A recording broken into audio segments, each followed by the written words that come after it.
네, 주안의 만남 8월 23일 화요일 묵상을 함께 나누도록 하겠습니다. 오늘 말씀은 데살로니가 전서 1장 1절에서 10절 말씀으로요, 본이 되는 교회라고 한 제목으로 함께 묵상을 나누도록 하겠습니다.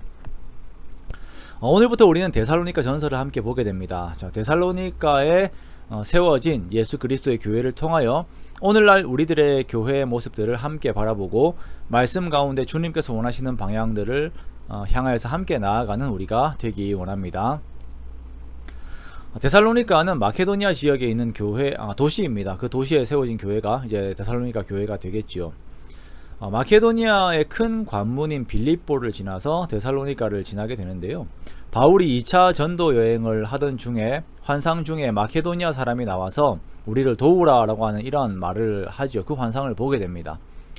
그 환상으로 인하여 바울의 일행은 마케도니아의 큰 도시인 빌립보에 갔다가 핍박을 당하게 되고 감옥에 갇히게 되고, 큰 지진과 함께 옥문이 열리면서 빌립보 감옥의 간수와 함께 그 가족이 구원을 얻는 그 역사가 일어나게 됩니다. 이러한 하나님의 역사에 힘입어서 다음 지역인 데살로니가에서 복음을 전하게 되었고, 경건한 헬라인들과 또한 적지 않은 귀부인들이 복음을 받아들이고 바울과 실라를 따르게 됩니다.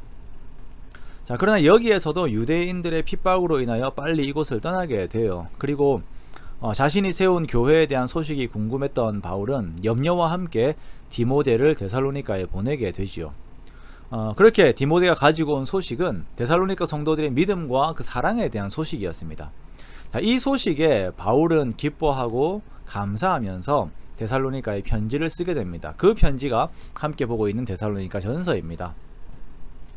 오늘 3절 말씀에 보면 바울은 데살로니가 교회를 위하여 항상 기도하였습니다. 그가 기도할 때에 하나님께 드리는 데살로니가 교회를 위한 내용은 이들의 믿음의 역사와 사랑의 수고와 예수님을 위한 소망의 인내를 항상 기억하면서 기도하고 있어요. 믿음의 역사라고 하는 것은 이들이 하는 모든 행동들을 하나님의 말씀에 대한 온전한 믿음 안에서 그것을 이루는 삶을 살았다라고 하는 것이죠. 또한 사랑의 수고는 이러한 말씀을 이루기 위한 실제적인 그들의 삶을 말합니다. 또한 예수를 믿음 안에서 오는 그 고난 역시 소망 안에서의 인내를 이루고 있어요. 그리고 이들의 이러한 삶은 곧 이들이 하나님의 택하심을 받은, 즉 구원함을 입은 자들이라고 하는 증거가 됨을 4절에서 말씀을 하고 있습니다. 성도들이 구원함을 입었다라고 생각되는 증거는 곧 그들의 삶 가운데 있습니다. 아무리 예수를 믿는다라고 말을 하지만 그들의 삶에서 하나님의 자녀다운 삶, 예수님을 닮은 삶이 없다면 과연 이들이 예수를 온전히 믿고 있는가라고 의심이 되지요. 그러나 데살로니가 성도들은 이러한 확실한 증거들 안에서 그들의 신앙을 지키고 있음으로 인하여 바울을 안심하게 하였습니다. 바울은 데살로니가 성도들의 이러한 삶의 변화와 열매들에 대해서 하나님의 능력으로 인하여 이러한 일들이 일어나게 되었음을 또한 고백하고 증거하고 있습니다. 5절 말씀에 바울의 복음이 이들에게 말로만 이른 것이 아니라 능력과 성령과 큰 확신으로 되었다라고 말씀을 하고 있습니다. 복음은 말에 있지 않고 능력에 있습니다. 즉 참된 복음은 그들의 삶을 변화시킵니다. 참된 복음은 우리의 삶에 하나님의 열매를 맺게 합니다. 그러므로 우리들도 역시 복음으로 내 삶 속에 믿음의 역사, 사랑의 수고, 소망의 인내와 같은 열매가 가득하기를 기도해야 할 것입니다. 자, 이러한 데살로니가 교회의 소식은 좋은 소문이 되어 마케도니아와 아가야와 각처에 퍼지게 됩니다. 자, 이렇게 데살로니가 교회는 모든 믿는 자의 본이 됩니다.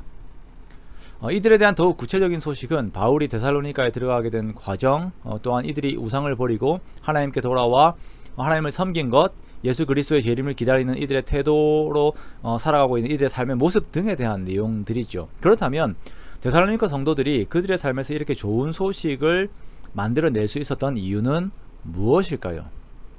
그것은 바로 그들이 따라야 할 본을 올바로 세웠기 때문입니다. 6절 말씀에 이들이 먼저 믿은 바울 일행과 예수 그리스도를 본받았다라고 말씀을 하고 있습니다. 이들의 삶의 행동에는 확실한 기준이 있었어요. 자, 먼저 예수 그리스도를 먼저 믿은 바울이 어떻게 신앙생활을 하였는가, 그리고 주 되신 예수님께서 어떻게 본을 보이셨는가, 그것을 보고 따를 때에 그 안에서의 열매들이 믿음과 소망과 그 사랑이 그들 속에 그대로 드러난 것입니다. 그것이 좋은 소문이 되어서 이들이 또 다른 본, 즉 기준이 하나의 기준이 될 수가 있었던 것이죠. 사랑하는 성도 여러분, 우리가 이렇게 기준이 되는 신앙인들이 되기 원합니다.